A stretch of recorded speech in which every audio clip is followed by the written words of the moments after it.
Muy buenas noches a todos y a todas. Gracias por estar en este espacio de Contracorriente, hoy 5 de agosto de 2022. Agradecemos que estén en sintonía para discutir un tema muy importante para la vida democrática del país. El tema de hoy, ¿qué se necesita para que una comisión internacional contra la impunidad en Honduras sea exitosa y sea independiente?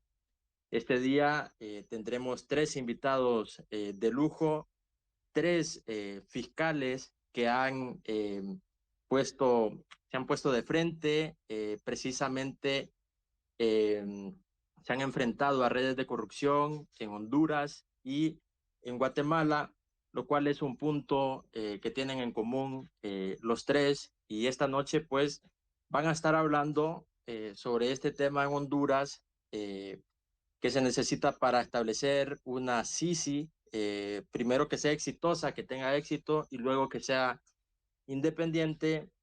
Recordar que establecer un mecanismo anticorrupción de la ONU ha sido iniciativa de la propia presidenta en Honduras, así que ya veo por acá a la abogada Ana María Calderón. Ella es fiscal internacional y ex jefa de la Misión de Apoyo contra la Corrupción y la Impunidad en Honduras, MASI. Recordemos que este mecanismo estuvo vigente en Honduras desde el 2016 hasta el 2020, luego no fue renovado por el gobierno de Juan Orlando Hernández. Abogada, le saludo, muy buenas noches. Buenas noches, Leonardo. Buenas noches a todos. Es un gusto muy grande para mí estar en este espacio. Muchas gracias por la invitación. No, gracias a usted. También tenemos al abogado Juan Francisco Sandoval, el ex jefe de la Fiscalía Especial contra la Impunidad, la FESI, en Guatemala, a quien también le damos la cordial bienvenida esta noche. Abogado, buenas noches. Muchísimas gracias, gracias a Contracorriente por la invitación, un gusto compartir con Ana María y Luis Javier que por allá se va a conectar y de saludarlos a todos. Muchas gracias a todos y todas. Así es, gracias abogado. Mientras tanto, mientras se conecta el abogado Luis Javier Santos, quiero hacer una especie de introducción de lo que está pasando. Bueno, ya tenemos al abogado Luis Javier, si se le puede dar también el uso de la palabra, convertirlo en hablante. Quiero introducir algunas ideas, y es que el pasado 14 de febrero la presidenta Xiomara Castro envió la solicitud a la ONU para que se estableciera la CICI. Esta respuesta de la ONU no tardó en llegar. El 14 de marzo, el propio secretario de las Naciones Unidas, Antonio Guterres, contestó positivamente y delegó la responsabilidad de las negociaciones en el Departamento de Asuntos Políticos y Consolidación de la Paz de las Naciones Unidas. Este departamento estableció que una misión técnica, una comisión técnica, visitara el país, y lo hizo entre el 8 y el 14 de mayo. Contó también con otras dependencias de la ONU, entre ellas el Alto Comisionado de los Derechos Humanos.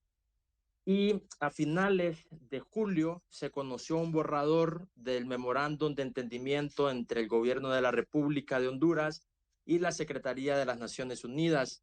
Este documento presenta una serie de puntos o condiciones que se ponen sobre la mesa, obviamente de parte de la ONU, como condición para instalar una comisión internacional en Honduras.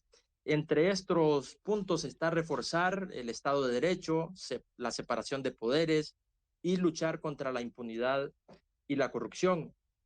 Pero aparte de eso, también hay generalidades que, aparte de esas tres generalidades, se describen puntos específicos que nos parecen muy importantes, como establecer una CICI que pueda convertirse en un acusador privado, y asimismo ven necesario que se apruebe una ley de colaboración eficaz.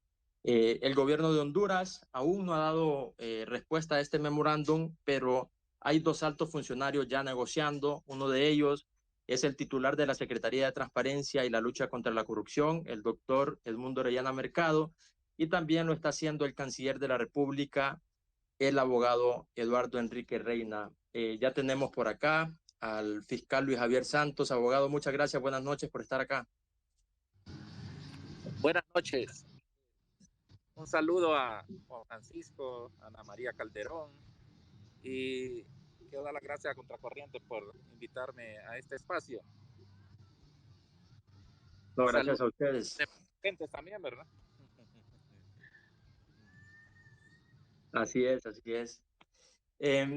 Bueno, y me gustaría iniciar esta plática con la abogada Ana María Calderón, precisamente para que cuente un poco la experiencia que ya tuvo un organismo internacional, un mecanismo de la OEA, la MASI. Abogada, ¿qué precedentes logró la MASI en Honduras? ¿Qué enseñanzas y qué aprendizajes se pudieron conseguir? Gracias, Leonardo. Primero quiero enviar un abrazo fraterno a Luis Javier Santos y a Juan Francisco Sandoval. Ambos son paladines de la lucha contra la corrupción en Centroamérica, en especial en Honduras y Guatemala, respectivamente. Para mí es un honor compartir este espacio con ambos. Bueno, Leonardo, a tu pregunta,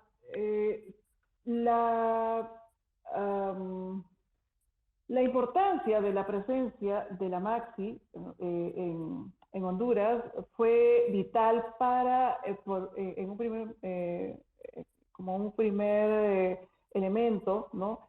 Mostrar que la colaboración internacional sí puede sumarse a la lucha contra la corrupción, ¿no? Nosotros siempre hemos dicho que para lograr una lucha eficaz contra la corrupción es necesaria dos respuestas, ¿no? La respuesta internacional, que se da a través de los convenios contra el crimen organizado y la lucha contra la corrupción, y también a través de estos mecanismos de cooperación internacional, como fueron las misiones, la CICIG en Guatemala y la MAXI en Honduras. Y en segundo lugar, ¿qué lecciones pudimos obtener, ¿no?, de la presencia de la MAXI en Honduras? Bueno, la presencia de la MAXI en Honduras pienso que marcó un derrotero, ¿no?, un camino a seguir. En primer lugar, se pudo dejar instalada un circuito anticorrupción. Se instaló tanto jueces como fiscales que conozcan los casos de corrupción, porque es esencial establecer una jurisprudencia uniforme, ¿no?, que permita la predictibilidad y que permita que los operadores de justicia sepan cómo van a resolver los jueces sus casos, ¿no? Por otro lado, también como una de las lecciones aprendidas de la presencia de la MAXI en Honduras fue la posibilidad de efectuar investigaciones conjuntas, ¿no? El modelo que tuvo la MAXI fue de realizar investigaciones a través de los equipos integrados, en virtud de los cuales los expertos internacionales que conformaban la MAXI pudieron integrarse a los fiscales hondureños, a UFESIC, para poder transmitir buenas prácticas, ¿no?, y experiencias en otros países, experiencias exitosas, en investigaciones de casos de redes de corrupción, para poder no solamente luchar contra la corrupción, sino contra la impunidad, que significa una investigación demorada o una investigación inexistente. Entonces, bueno, esto podría decir que fue como las piedras angulares que se pudieron dejar en Honduras a través de la presencia de la MAXI. Abogada, y pudimos ver algunos casos de la MASI que tenían que ver con redes de corrupción. Específicamente recordamos y puntualmente el caso Red de Diputados. ¿Cómo fue el trabajo para poder identificar estas redes y cuál fue el comportamiento de estas al verse descubiertas? Bueno, sí, efectivamente, el primer caso que se pudo judicializar fue el que conocemos como Red de Diputados, ¿no? Este caso surgió, en primer lugar fue seleccionado por la MAXI y luego asumido por UFESIC como un caso especial de investigación que requirió del esfuerzo conjunto de los fiscales de UFESIC y de nuestros expertos, ¿no? Yo estuve acompañando a Luis Javier, recuerdo aquellos momentos en donde estábamos sentados buscando carpetas tras carpetas para poder identificar documentos que supuestamente ya habían sido evaluados por el Tribunal Superior de Cuentas, ¿no? Y que ya estaban supuestamente saneados, y sin embargo no era cierto, ¿no? Entonces, este primer caso que se logró judicializar mostró no solamente la existencia de redes de corrupción al más alto nivel que drenaban fondos del Estado, sino también que las élites se podían unir para generar leyes de impunidad, ¿no? Entonces, la reacción inmediata fue que dictaron leyes que consiguieron el archivo de esta investigación a la primera, ¿no? Luis Javier seguramente va a comentar un poco más sobre esto, pero sí fue la muestra no solamente que teníamos una red de corrupción a un nivel muy alto, en los que teníamos diputados de todos los colores, no, de todos los colores políticos, sino que también para poderse blindar, dictaron inmediatamente normas que hasta ahora siguen vigentes, ¿no? Y que perjudicaron la autonomía del Ministerio Público. Abogada, y aparte de estos obstáculos que presentó el propio Congreso Nacional, que aprobó normativas para blindarse, ¿a qué otros desafíos u obstáculos se enfrentó la MASI, sobre todo con el papel que jugaron los representantes de los tres poderes del Estado? Bien, como mencionaba al inicio, la MAXI impulsó la creación de un circuito anticorrupción que estaba integrado por jueces, y que está integrado, que existe, ¿no? Por jueces y fiscales, ¿no? Especializados en corrupción. Pero por la organización constitucional del país, los casos grandes, los casos contra altos funcionarios que se encuentran en el ejercicio de las funciones están a cargo de la Corte Suprema. Entonces, uno de los obstáculos, increíblemente, constituyó no el Poder Judicial, porque hay jueces probos, hay jueces con mucha vocación de servicio, ¿no? Y deseosos de combatir la corrupción, sino con una Corte Suprema politizada, ¿no? Que es lo que buscó justamente, de la mano con el Congreso, de obstaculizar y archivar los casos, ¿no? Los casos, hubo una gran diferencia. Los 14 casos que se pudieron judicializar con el binomio UFESIC-MAXI demostraron eso, ¿no? Que en la Corte Suprema no era posible que hubiera una apertura de investigación como sucedía en los juzgados de primera instancia que estaban en este circuito anticorrupción. Y claro, otro de los obstáculos también fue lamentable, ¿no? Que el Poder Ejecutivo, quien había firmado y se había comprometido a apoyar las actividades de la misión, también empezó a generar ciertos obstáculos, ciertas actividades de bloqueo a las acciones de la MAXI. Muchísimas gracias, abogada. Y hay que recordar que el Congreso derogó recientemente la Ley de Secretos en Honduras. También se aprobó un decreto el 27 de mayo que le otorgó un estatus especial dentro del Ministerio Público a la UFERCO. Teniendo en cuenta esos movimientos, en el memorándum de entendimiento que envió la ONU, se establece la necesidad de abrogar, derogar, reformar y aprobar ciertas leyes y determinados textos reglamentarios. Uno de estos tiene que ver con regular el delito de enriquecimiento ilícito, levantar el secreto concerniente a la situación de los fideicomisos. Entiendo que esto tiene que ver con la propia ley de secretos. Lo que pasa es que el memorándum se había enviado antes y se hizo público hasta después. También se solicita hacer reformas para mejorar instrumentos de investigación y procesamiento del Ministerio Público. Abogado Luis Javier Santos, le consulto, ¿cómo cataloga actualmente los instrumentos de investigación y procesamiento con que cuenta el Ministerio Público?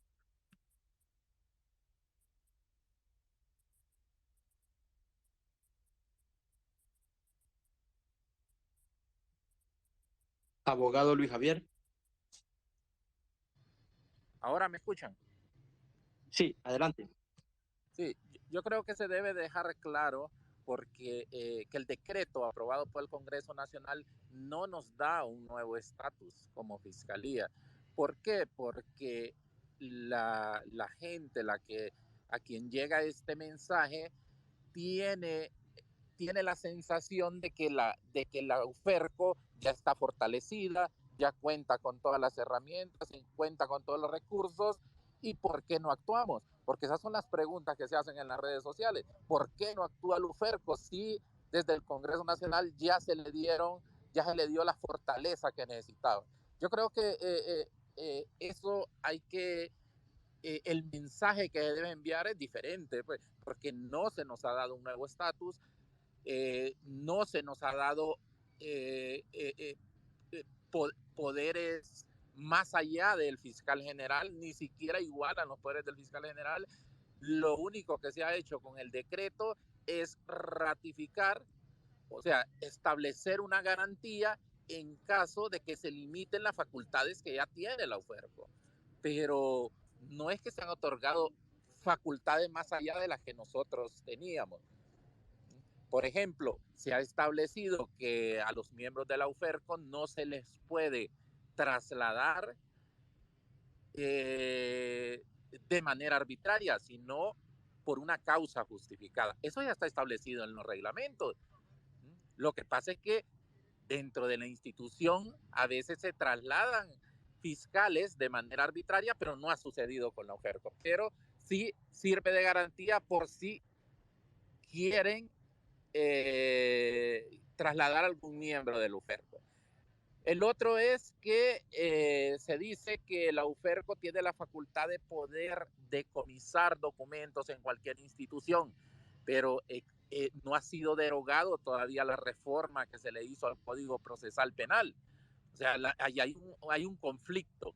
Hay un conflicto entre el decreto y la reforma realizada a los artículos del Código Procesal Penal. Pero, sin embargo, accedemos a esa información, lo único que es mucho más difícil, ¿verdad? Sería mucho más fácil si ese decreto se derogara. Y lo otro es la solicitud de información financiera a la UIF. Lo que pasa en el decreto que se aprobó en el Congreso Nacional se dice que el OFERCO tiene la facultad de poder acceder a esa información, pero no se establece ningún procedimiento, ni se dice que se va a seguir el mismo procedimiento que está en la ley de lavado. Parece que el procedimiento que estaba fue derogado y el que se estableció es uno mucho más burocrático, que hay que ir donde un juez, le tiene que otorgar, el juez tiene que tomarse 15 días para resolver. O sea, tarda mucho más acceder a información financiera. Entonces, en el decreto se establece que la OFERCO puede acceder a información, pero no se establece de qué forma. Y para poder seguir el mismo procedimiento que estaba antes de la reforma que hizo el Congreso y que nos limita el acceso a información, pues debe de derogarse ese decreto y establecer ahí que quedará vigente las normas que se habían derogado con ese decreto. Una vez derogadas, quedarán vigentes las normas que estaban establecidas al momento de ponerse en práctica esa reforma. Yo creo que esas situaciones hay que aclararlas porque se está mandando un mensaje a la población y se hace creer que el OFERCO ya tiene superpoderes y no es así, ¿verdad? Eh, por otro lado, yo tenía mucha más confianza o era mucho más positivo al inicio del gobierno de que la CICI se pudiera establecer en el país. Ahora, con ese mensaje que se ha enviado que primero se va a establecer una fase, y luego otra fase, pues no sé cómo, la verdad, yo no estoy seguro de que se vaya a establecer una segunda fase, porque va a depender de todo lo que se encuentre en estos primeros 6 meses que se haga ese diagnóstico. En las reuniones establecidas o que se han realizado, pues se ha dejado claro qué es lo que necesitaría una misión internacional para que tú pueda tener éxito en nuestro país. Porque desde que se fue la MASI, pareciera contradictorio o pareciera, es como paradójico, pero así como está nuestra legislación en Honduras, estábamos mejor antes de que llegara la MASI.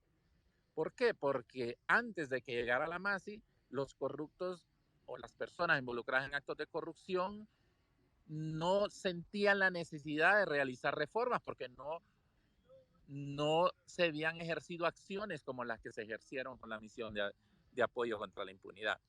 Luego que la MASI inicia a realizar esas acciones, pues inicia el Congreso Nacional como respuesta, comienza a reformar una serie de leyes.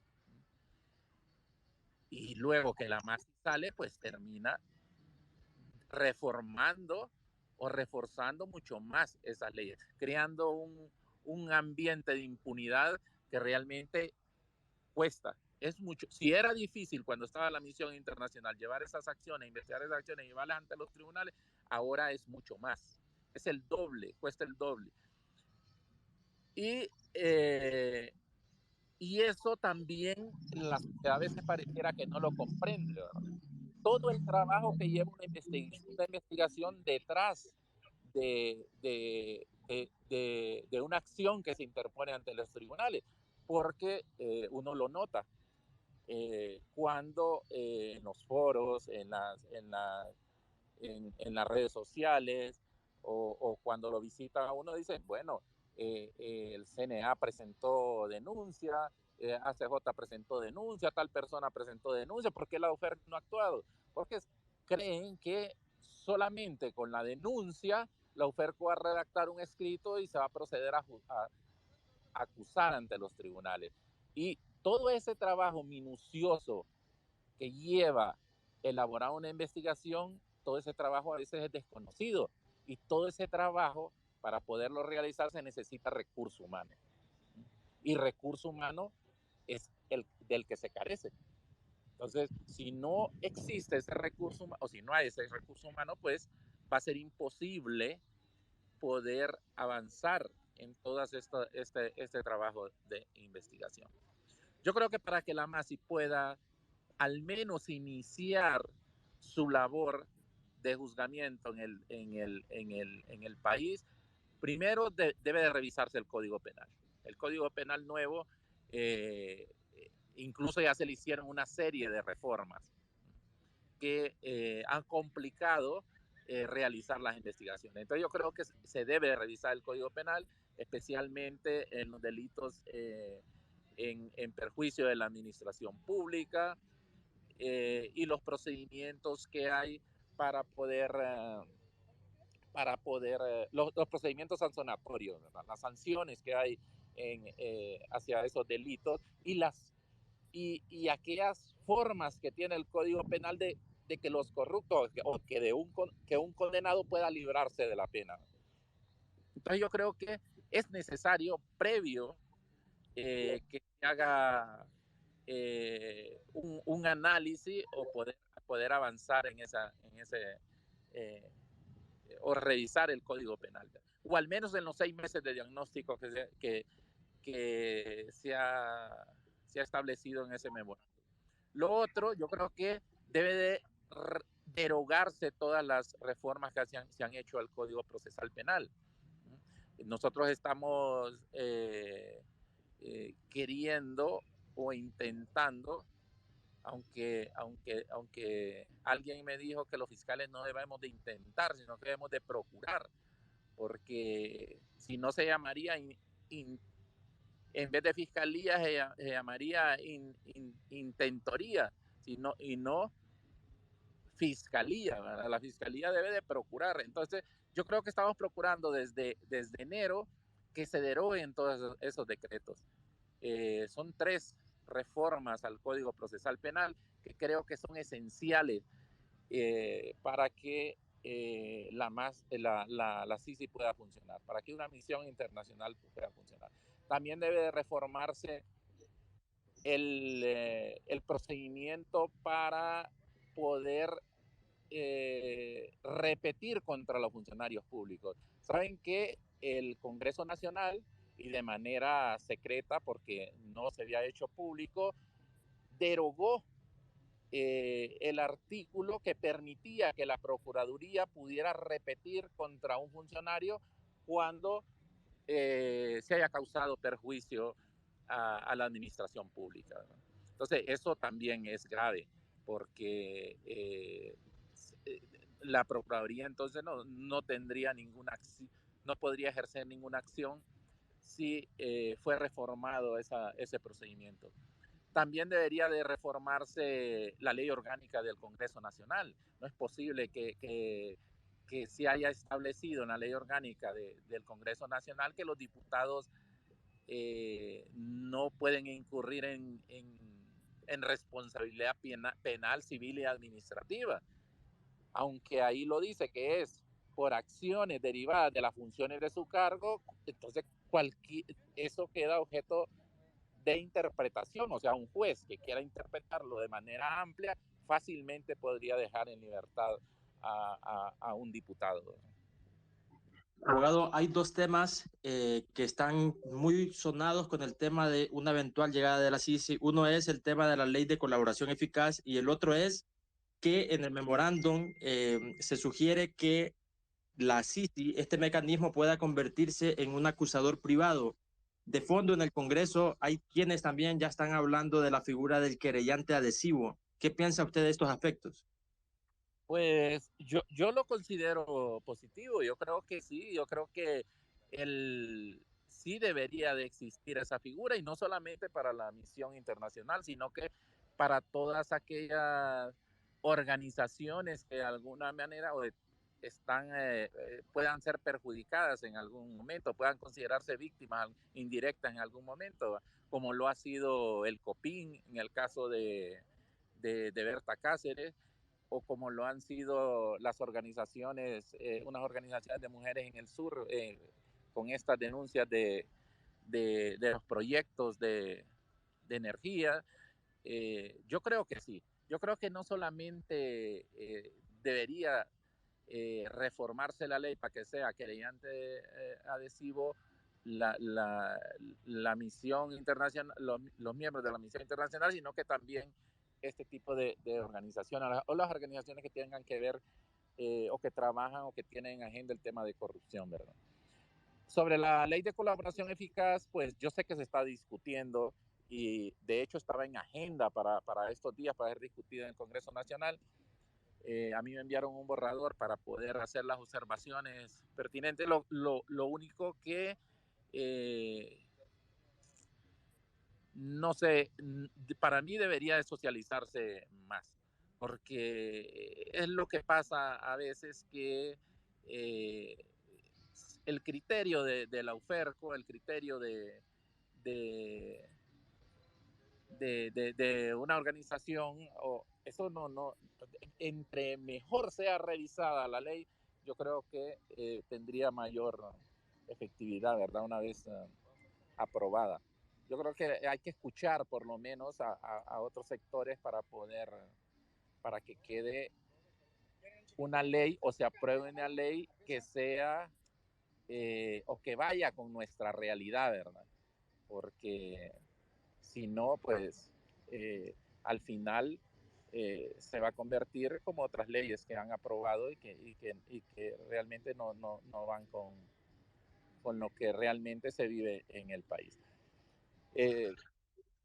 Yo creo que sí hay interés de aprobarla. Yo creo que en este mes, a más tardar este mes, yo creo que se va a someter a discusión en el Congreso Nacional.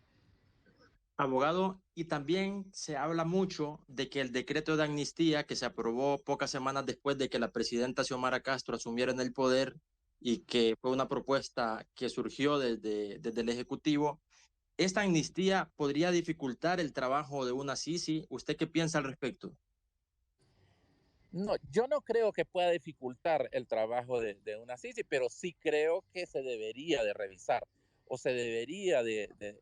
Es que fíjese que el perjuicio que se podía haber causado con esa amnistía, pues ya se causó. Aunque se derogue, las personas que ya fueron beneficiadas no pueden volver otra vez sus procesos atrás porque no va a tener carácter retroactivo. Por eso algunos juristas en nuestro país mencionaban que la vía era a través de un recurso de inconstitucionalidad, de una acción de inconstitucionalidad, ya que eso volvería eh, eh, las causas al momento en que fue aprobado. Pero si es derogado el perjuicio que ya se causó, pues eso ya ya está causado y no podría volver atrás. Y no creo yo que hayan más personas a las que se haya aplicado. Si en los primeros días, al siguiente día que se publicó, pues ya se les aplicó a los primeros y luego no he escuchado yo de más solicitudes que se hayan presentado. Muchísimas gracias, abogado Luis Javier Santos, fiscal de la UFERCO en Honduras. Y ahora voy a pasar a platicar con el abogado Juan Francisco Sandoval. Recientemente, bueno, cuando se instaló la CICIG en Guatemala, la ONU y el gobierno de Guatemala firmaron un acuerdo el 12 de diciembre de 2006, con el cual fue ratificado en agosto de 2007 la creación de la CICIG en Guatemala como un órgano independiente de carácter internacional. El objetivo era apoyar al Ministerio Público, a la Policía Nacional Civil y otras instituciones del Estado para investigar delitos cometidos por integrantes de los cuerpos ilegales de seguridad y aparatos clandestinos de seguridad. Abogado, Guatemala es un punto de interés en Honduras porque todo lo que pasó ahí, la gente en Honduras en un momento comenzó a salir a las calles a exigir la llegada de un organismo de la ONU. Viendo eso que estaba pasando en Guatemala, pues la gente lo exigía. Me gustaría que nos contara cuáles fueron los principales logros y los principales desafíos en el combate anticorrupción en Guatemala durante el proceso de funcionamiento de la CICIG. Muy bien, muchísimas gracias, muy buenas noches y aprovecho ahí el espacio también para saludar a Ana María y a Luis Javier, que tuvimos alguna oportunidad de coincidir en Honduras y un fuerte abrazo para ustedes. Bueno, primero creo que es importante hacer mención que el tema del establecimiento de la CICIG en Guatemala prácticamente fue una cuestión de suerte histórica. El antecedente de la comisión encontramos en las negociaciones de los acuerdos de paz en Guatemala, 36 años de conflicto armado, y en el acuerdo global sobre derechos humanos se estableció esa necesidad de establecer una comisión que lograra desarticular aquellos organismos que como producto de la ofensiva contra insurgentes se habían instalado en el Estado.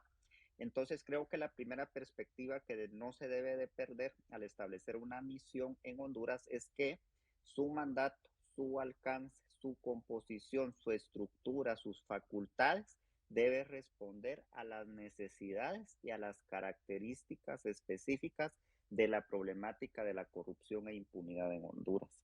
No se debe de perder de vista esa situación porque en el caso de Guatemala fue concebido en el marco que les indicaba, en el marco de la negociación de los acuerdos de paz. Cuando se instaló la comisión, pues ya se pudo establecer cómo aquellos organismos que se habían detectado en el marco de esas negociaciones habían mutado y fue como ya a partir del año 2015, ya imagínense cuánto tiempo después se pudo establecer que estos cuerpos habían mutado en su funcionamiento y ya se trataban de redes de poder, políticas económicas insertadas en la política y los negocios del Estado, que ya no respondían a ninguna orientación ideológica, sino a intereses de enriquecimiento ilícito. que funcionaban bajo una lógica de oportunismo, flexibilidad y continuo entre lo formal y lo informal, más que como estructuras criminales permanentes, y que tienen capacidad de generar una suerte de contrainteligencia judicial para provocarse impunidad. Por eso creo que en la discusión y teniendo como parámetro la experiencia de Guatemala, no deben desoír muchas de las experiencias, no solo las que fueron aprendidas en Guatemala, donde si vemos del último tiempo, del 2018 para acá, esos grupos que fueron detectados tanto en lo más alto, la más alta gama de políticos, así como las familias, los pertenecientes a la oligarquía del país, es decir, una confabulación, una suerte de intereses políticos y económicos, al momento de reaccionar, vean lo que ha ocurrido en el estado de Guatemala. Todos los logros que se alcanzaron se han ido desarticulando poco a poco. Yo creo, me recuerda algún poco la experiencia que abordaba Luis Javier en cuanto a que desde la salida de la Maxi en Honduras han sido aprobados decretos como ese 57-2020 allá en Honduras, que es vergonzoso. Limita las acciones de la fiscalía. Imagínense que para ejecutar un secuestro, para quienes nos escuchan en otra parte del mundo que no sea Honduras o para los hondureños que no sepan, imagínense que primero tienen que ir a pedir de favor a una institución del Estado o a quien esté siendo objeto de investigación que les entreguen la información por las buenas y si no se va a secuestrar. O sea, que tiene que haber una negativa de entregarla voluntariamente. ¿Qué están haciendo ahí? Dando tiempo para que se destruya u oculta información importante. Hacía mención el de otros decretos como el 93-2021, una serie de leyes que se necesita derogar. Y bueno, van a decir, bueno, el guatemalteco vino aquí a repetir lo que ya había abordado Luis Javier. Bueno, es que es importante la existencia de voluntad política. ¿Cuál fue el éxito de la CICIG en Guatemala? Actuar con completa independencia de los poderes del Estado. Pero, ¿por qué entonces no se logró desarticular a su plenitud todos aquellos o todas las situaciones que provocan impunidad y que ahora tienen en una atmósfera regresiva la situación del sistema de justicia en Guatemala? La inexistencia de voluntad política. En el año 2015, que creo que fueron inspiradoras, por lo menos en el caso de Honduras, las protestas que generaron el descubrimiento de graves casos de corrupción en Guatemala.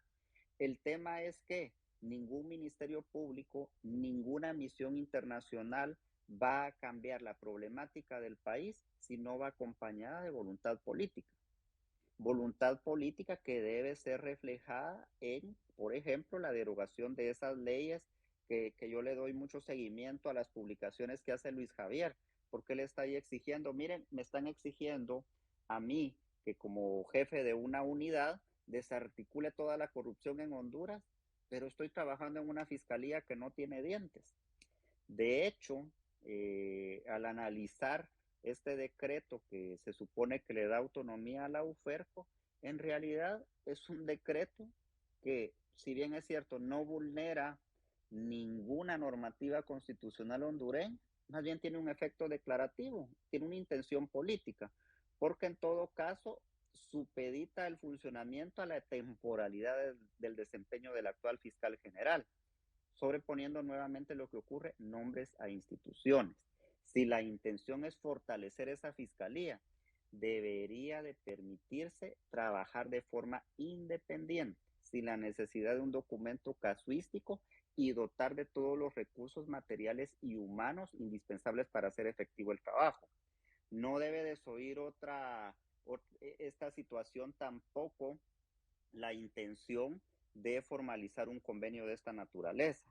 Miren lo que vivimos los servidores públicos guatemaltecos que trabajamos de la mano con la Comisión Internacional. Se fue el organismo internacional debido a que el gobierno ya no renovó el mandato y nosotros quienes no teníamos inmunidad quedamos a merced de la mafia. la mafia que ha retomado el poder en Guatemala y hoy somos 25 operadores de justicia en el exilio, por lo menos, hablando de operadores de justicia, independientemente de que existen también periodistas, organizaciones de la sociedad civil, lo que está viviendo la prensa independiente en Guatemala. Entonces, con el propósito de blindar el funcionamiento de una eventual Comisión Internacional contra la Impunidad en Honduras, deben de crearse los mecanismos necesarios para que funcionen las fiscalías, para que la comisión pueda querellarse en los casos, como ya existe esa intención, derogarse toda la normativa que en realidad detendría cualquier esfuerzo o impondría algún obstáculo para su funcionamiento, y pensar también a futuro.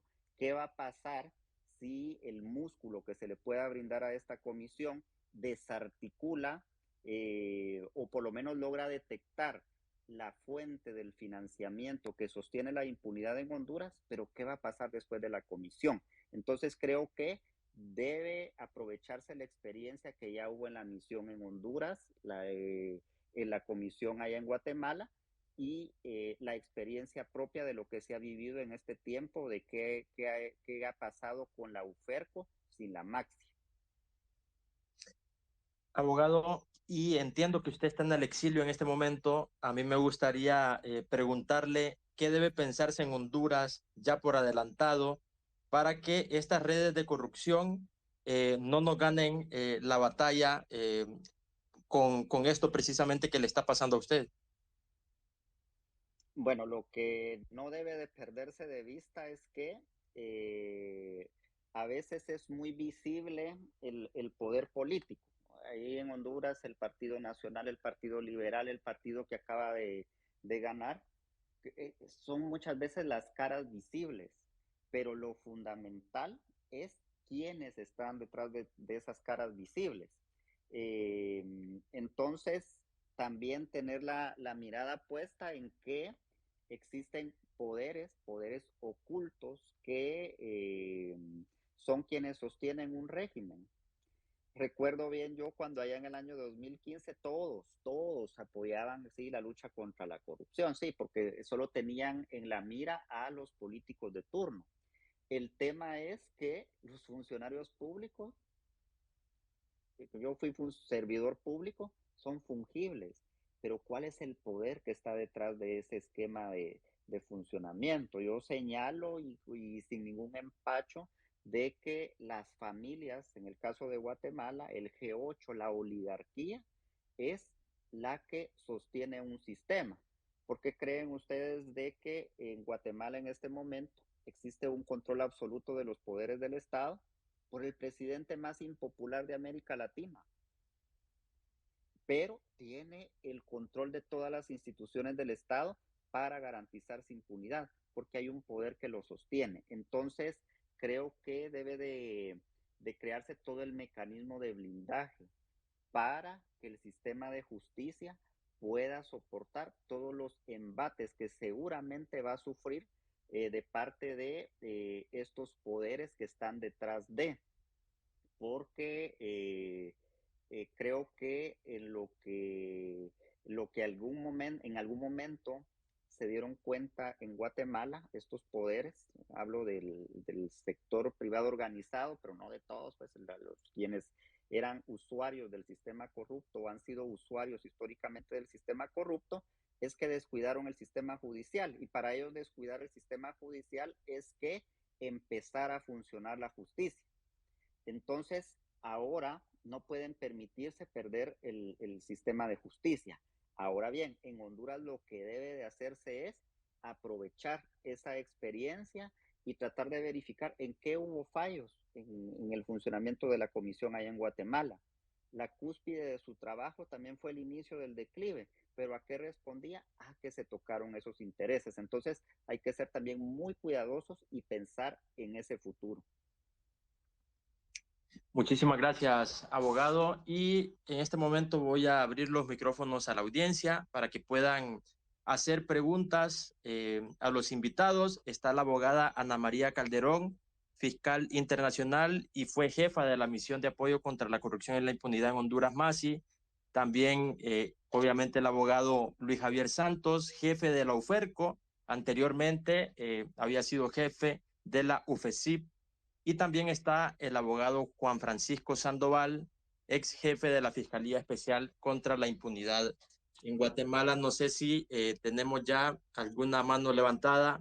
Si me avisan, si no, pues me gustaría con la abogada Ana María Calderón consultarle, abogada, para usted la pregunta del Space.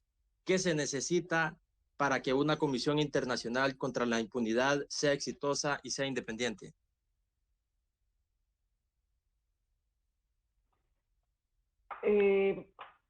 Gracias, Leonardo, por la pregunta. Eh, no es tan fácil dar una respuesta con una clave, ¿no?, de éxito, puesto que depende de muchas cosas. Pero ¿qué se necesita para lograr una CICI exitosa en Honduras, ¿no? Bueno, en primer lugar, se requiere de tener un marco normativo que incluya herramientas procesales para que los fiscales y después los jueces puedan actuar de manera oportuna en los casos de corrupción, ¿no? Y esto incluye también la ley de colaboración eficaz que se ha tocado acá en el tema, ¿no? Eso en primer lugar. En segundo lugar, una voluntad política real de las autoridades del Ejecutivo, en primer lugar, ¿no?, porque ellos son los que dictan las políticas públicas, ¿no? También del Poder Judicial, del Ministerio Público y de quienes los representan. Una voluntad política esencial, es esencial. ¿Por qué digo también del Ejecutivo? Porque una CICI no solamente va a interactuar con el Ministerio Público, tiene que interactuar con otras dependencias, con otros ministerios, para también procurar algunas medidas de prevención. Entonces, requiere de esa voluntad política por parte del gobierno, una verdadera voluntad política. También se requiere el compromiso de aquellos jueces y fiscales que van a estar directamente conectados con la CICI, porque de acuerdo al modelo que se propone una CICI para investigar y para colaborar en las investigaciones de casos de grandes redes de corrupción. Entonces, para esto, el esfuerzo no solamente debe ser de una de las partes, ¿no?, sino también tiene que sumarse el esfuerzo de los fiscales, que desde ya, cuando estuvo Maxi allí, nosotros pudimos comprobar todo el esfuerzo y la entrega, la vocación de servicio que tienen los fiscales. Luis Javier Santos es uno de los ejemplos que, a pesar que fue objeto de un atentado contra su vida, él regresó a su país y se enroló en UFESIC para liderar esta lucha contra la corrupción y trabajar con nosotros, ¿no? Y lo mismo puedo decir de los jueces que integran el circuito anticorrupción, ¿no? Entonces, bueno, podría decir que son algunas de las medidas que ayudarían a que una CICI sea exitosa, ¿no? Marco normativo, compromiso, voluntad política de los tres poderes del Estado, ¿no?, y el compromiso de jueces y fiscales que van a trabajar con los CICI. Muchísimas gracias, abogada. Y vamos a comenzar a darle la palabra a la audiencia para que puedan hacer preguntas o comentarios, siempre, por supuesto, en el marco del respeto. Tenemos a Otto por acá. Otto, buenas noches. Hola, buenas noches, Leonardo, Contracorriente y la audiencia que acompaña y a las personas que han sido ponentes en este space. Yo quiero consultar un poco desde la perspectiva del aprendizaje, y llamámoslo negativo, en el sentido de que pensamos mucho en las buenas prácticas, en las cosas que se pueden hacer mejor para una nueva comisión, pero recordemos también que los grupos, sí, los grupos de poder, los grupos ocultos, como los ha llamado correctamente Juan Francisco, los poderes ocultos, también aprenden entre sí y digamos que tratan por adelantado de blindarse de las cosas, de lo que no hay que dejarse hacer, de las experiencias que ha pasado. Y quisiera referirme a 3 puntos para conocer su opinión. El primero de ellos es un poco sobre la retórica, ¿no? Que empieza, como fue en el inicio de la CICIG en Guatemala, esta retórica de nosotros podemos solos, es decir, aludir a la soberanía, a la idea de no necesitamos de nadie para que nos venga a decir las cosas, sino nosotros podemos solos. Y acudir mucho a la idea del sentimiento nacionalista, anti-intervencionista, para decir nosotros podemos solos, un poco para hacerle frente a esto, como qué poder hacer en ese aspecto, porque pues lógicamente se aprendió muy bien eso de la experiencia de Guatemala en su momento.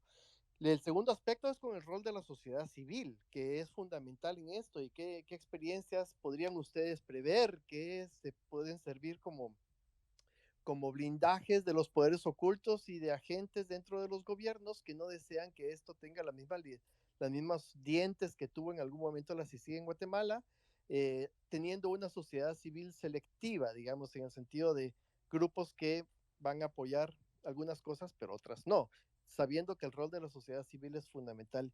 Y el tercer aspecto es con el tema de la injerencia del gobierno, es decir, en qué tanto se puede evitar o cómo evitar el hecho de que los gobiernos quieran tener un control directo o indirecto sobre el poder o las capacidades que tenga una comisión internacional, sabiendo que ese pues podría ser un mecanismo para limitar su alcance e independencia y una manera pues de proteger los poderes ocultos y las prerrogativas de los grupos mafiosos y de corrupción.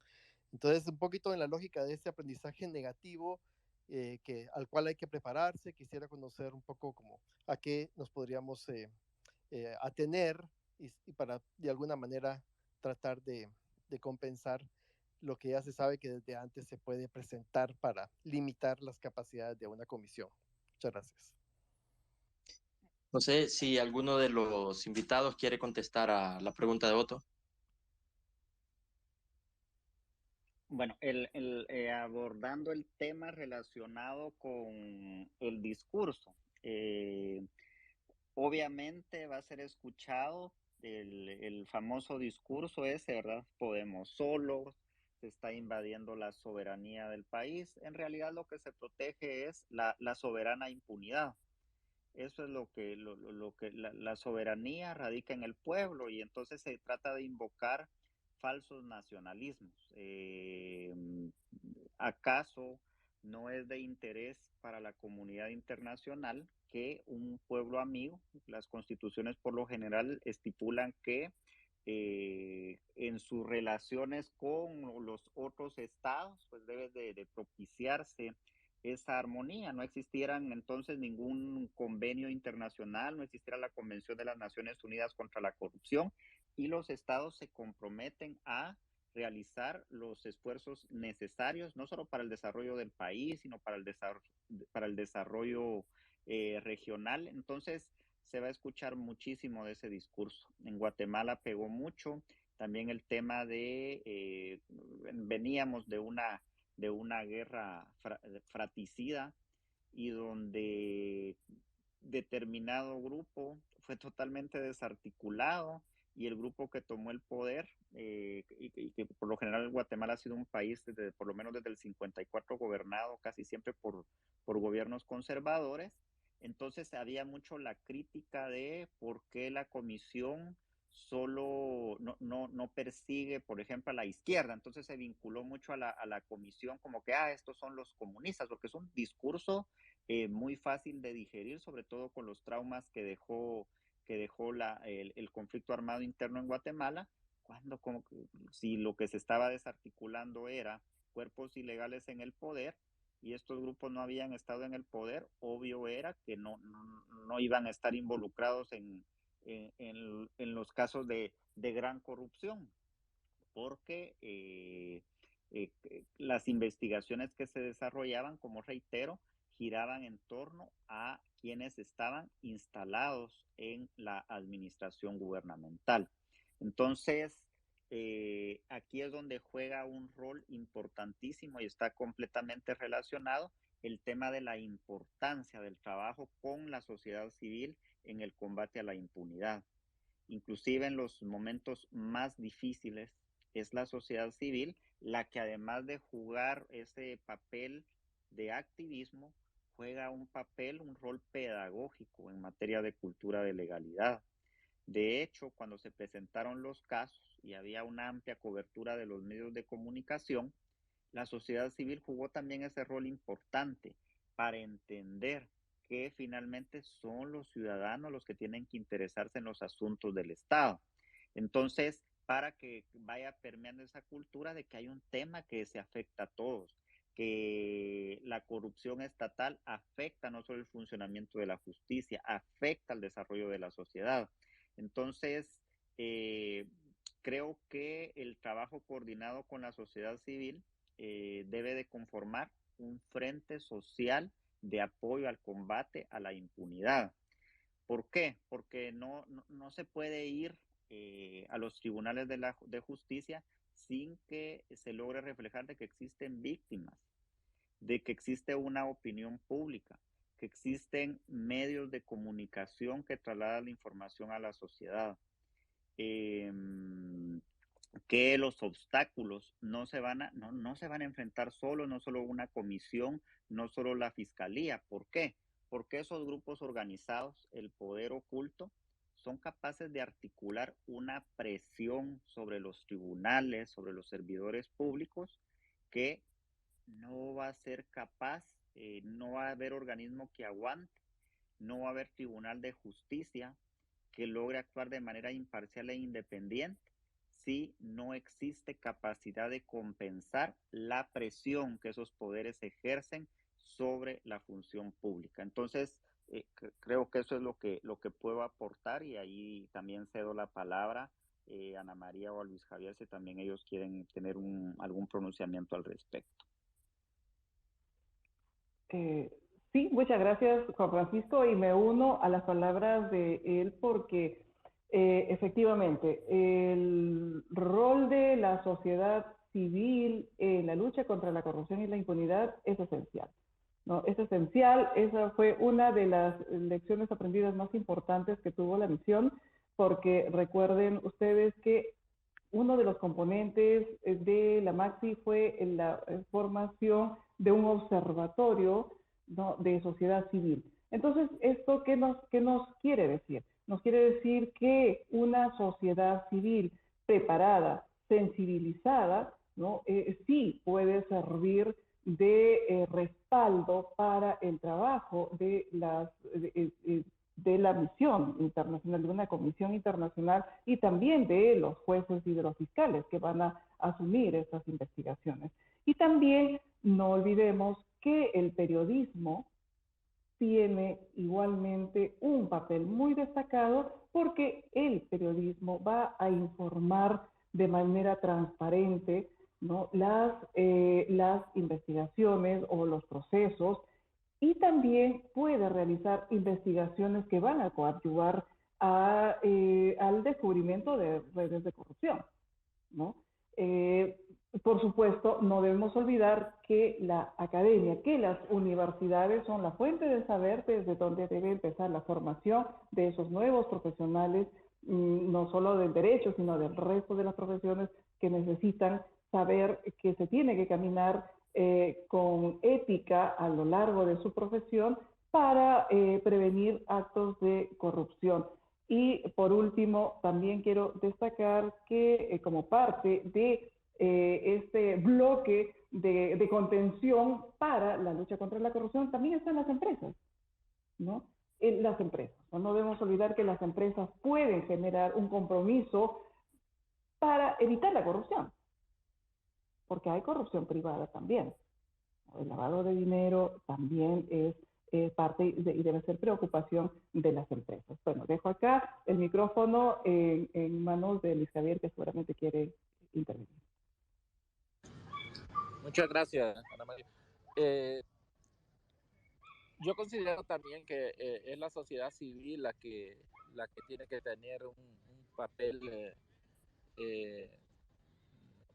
esencial en el establecimiento de la misión, porque si se deja en manos del gobierno, si se deja en manos de los que tienen el poder económico o político, vale la redundancia, pues entonces sería, no sé, para mí muy idealista pensar que se va a establecer una misión internacional fortalecida como lo exige algún sector de la sociedad civil.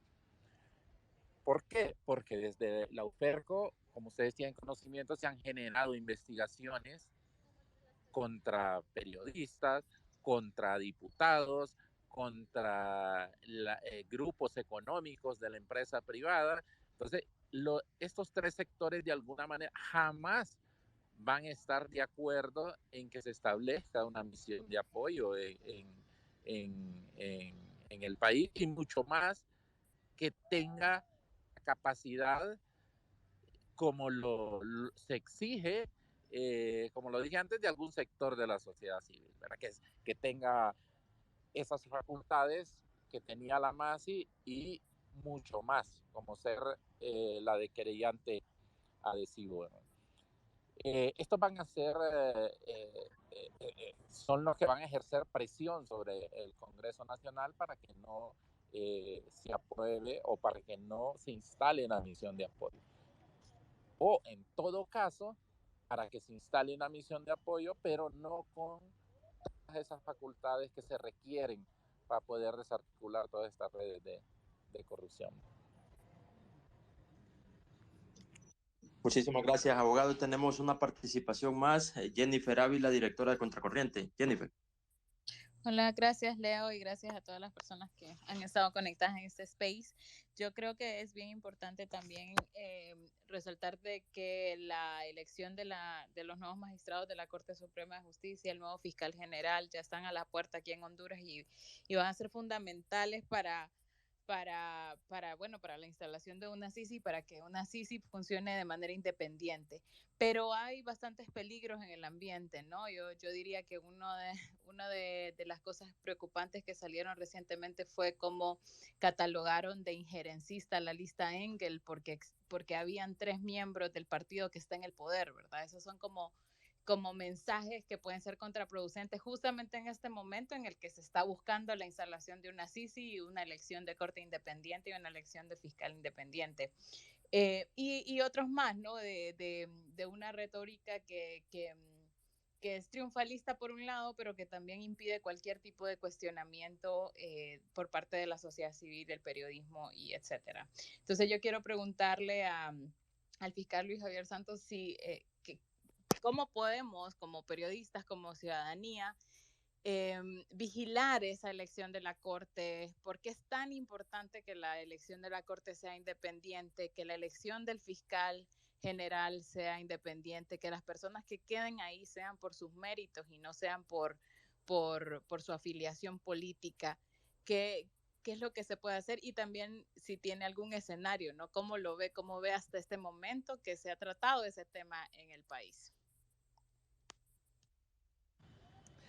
Pues fíjese que a mí me gustó mucho el papel que desarrolló la sociedad civil y los periodistas cuando se aprobó la ley de la Junta Denominadora. ¿Por qué? Porque se le hizo ver al Congreso lo que se había incluido en el proyecto y que no había sido aprobado, ¿verdad? Yo creo que eso es importante, porque si el Congreso Nacional aprueba algo y queda en el silencio, entonces ellos van a aprobar hasta donde se les permita. Aunque lo aprobaron, pero quedó de manifiesto la desconformidad de la sociedad civil en cuanto a esos requisitos que nos establecieron en esa ley de la Junta Nominadora. El Poder Judicial es esencial en este trabajo. O sea, el sistema anticorrupción se compone de varias instituciones, pero si una de ellas falla, pues entonces no funciona. no funciona como debería de funcionar.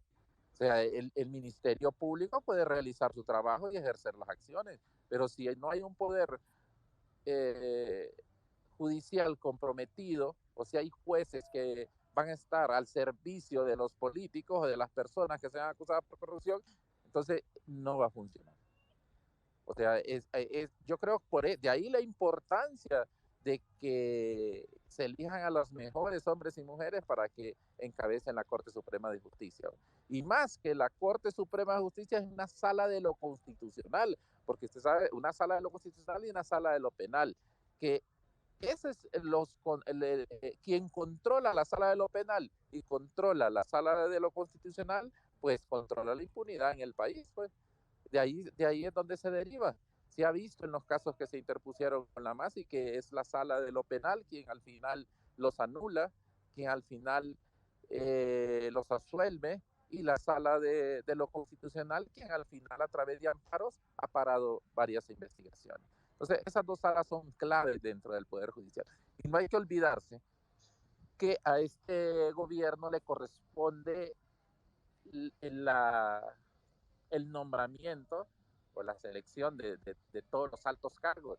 O sea, dentro de este gobierno se tienen que elegir los magistrados, se tienen que elegir el nuevo fiscal general, se tiene que elegir el nuevo comisionado de los derechos humanos y se tiene que elegir los magistrados del Tribunal Superior de Cuentas.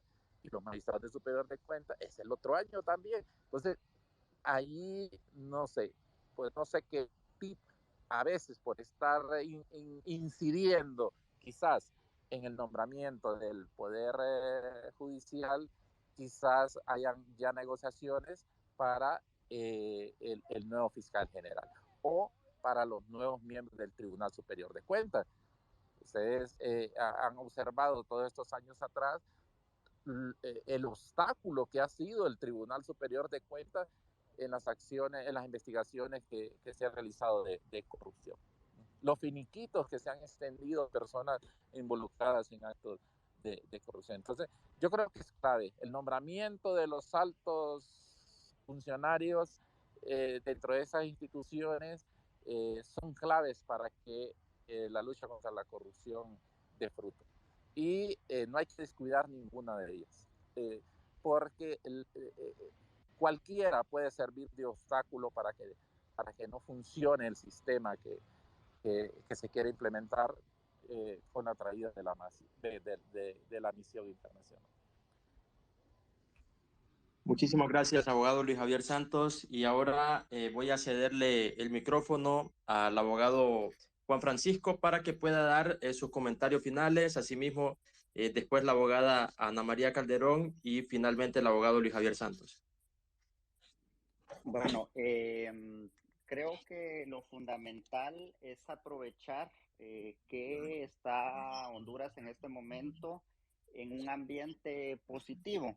Positivo en el sentido de que si bien no existe perfección en cuanto a veces a lo que se quisiera, debe de aprovecharse el contexto sociopolítico hondureño, con los temores que mencionaba por ahí Jenny, en cuanto a que, bueno, le llama a uno mucho la atención que hace unos meses decíamos, bueno, Honduras es de esperanza centroamericana en este momento y que exista una respuesta a la lista de actores corruptos de Estados Unidos, una circular de la Cancillería hondureña, que bueno, uno dice, bueno, entonces ahora ya no, como que se está limitando un poco el acceso a la prensa, que esperemos de que sean situaciones excepcionales y que por otro lado se sobreponga la situación relacionada con el deseo que exista del gobierno y sobre todo del pueblo hondureño para intensificar esfuerzos para aumentar la capacidad investigativa, financiera, técnica de una eventual comisión. El apoyo, yo pienso que el apoyo internacional está, que se debe de tener también la perspectiva de que el éxito de una misión de esta naturaleza también va a ser el éxito no solo del gobierno hondureño que lo planteó, sino el éxito del pueblo hondureño, porque no debe de olvidarse de que los patrones de impunidad que están implícitos en los actos de grave corrupción tienen incidencia directa en la pobreza que viven nuestros pueblos, por lo que creo que es importante erradicar, combatir con éxito esas causas de la pobreza que están indisolublemente apegadas a la corrupción. Va a tener efectos tangibles en mejorar las condiciones de vida del pueblo hondureño. Así que creo que es momento de aprovechar todo el bagaje de experiencia que se adquirió de la misión que estableció la OEA en Honduras, de lo que nos pasó, los éxitos, los fracasos que tuvimos en Guatemala, y creo que tratar de verificar todos esos aspectos podrían hacer de que una eventual comisión contra la impunidad en Honduras sea exitosa, que es lo que deseamos. A los hermanos lo que le deseamos es que en todo les vaya bien, así que un éxito en esta gestión. Un fuerte abrazo.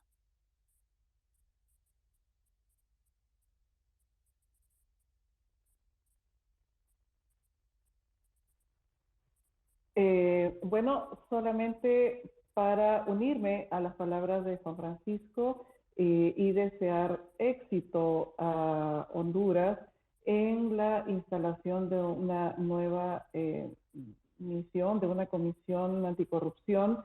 Quedaron, si bien estuvo la Maxi allí, quedaron todavía muchas cosas pendientes por hacer y eso lo ha expresado Luis Javier. Que requiere de gran apoyo aún. Entonces, con las lecciones aprendidas, pienso que puede tener éxito una comisión internacional si se delimita claramente su mandato, ¿no? Es importantísimo que pueda establecerse cuál es su mandato, cuáles son sus objetivos, también que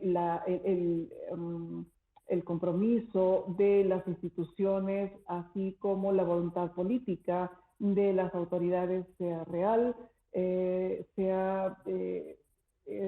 no solamente sea para la fotografía, como decimos nosotros, sino que realmente se busque un apoyo técnico que requieren las instituciones para una lucha frontal contra la corrupción y seguir impulsando la desaparición de la impunidad. Ya lo había dicho, es necesario un marco normativo y eso me parece que la propia ONU ha establecido que requiere un marco normativo y que requiere el fortalecimiento de una de las instituciones clave como es el Ministerio Público.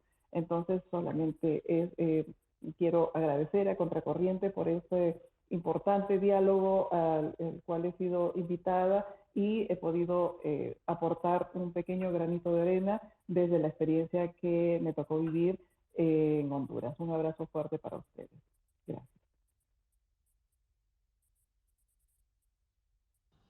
Por mi parte, pues, solo me queda agradecerle a Contracorriente por la invitación a este espacio y hacer alusión a algo que se menciona en el memorándum que circuló en las redes sociales hace algunos días, donde se dice que durante los 6 meses que esté la misión en esta primera fase o este grupo de expertos, pues durante los 6 años van a trabajar en la selección del personal que va a trabajar con ellos.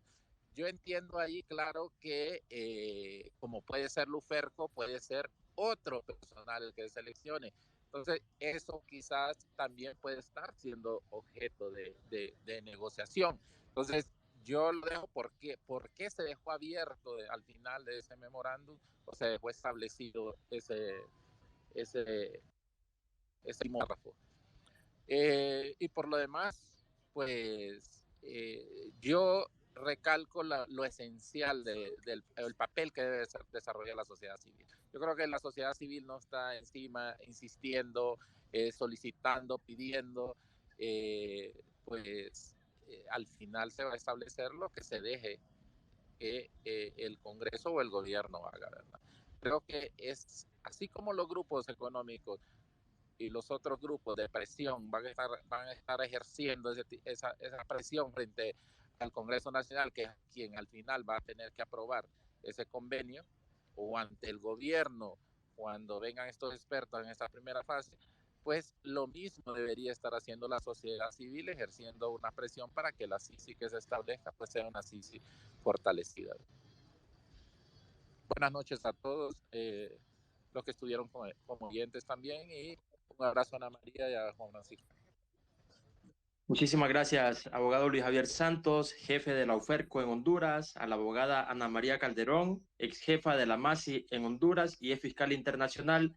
Y también muchas gracias al abogado Juan Francisco Sandoval, ex jefe de la FESI en Guatemala. Les recordamos que pueden visitar el sitio Contracorriente.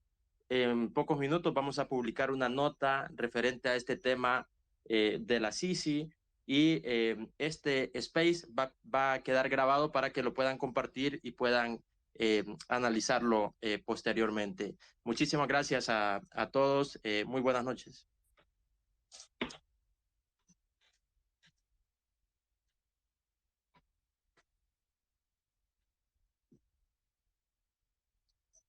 Muy buenas noches a todos y a todas. Gracias por estar en este espacio de Contracorriente, hoy 5 de agosto de 2022.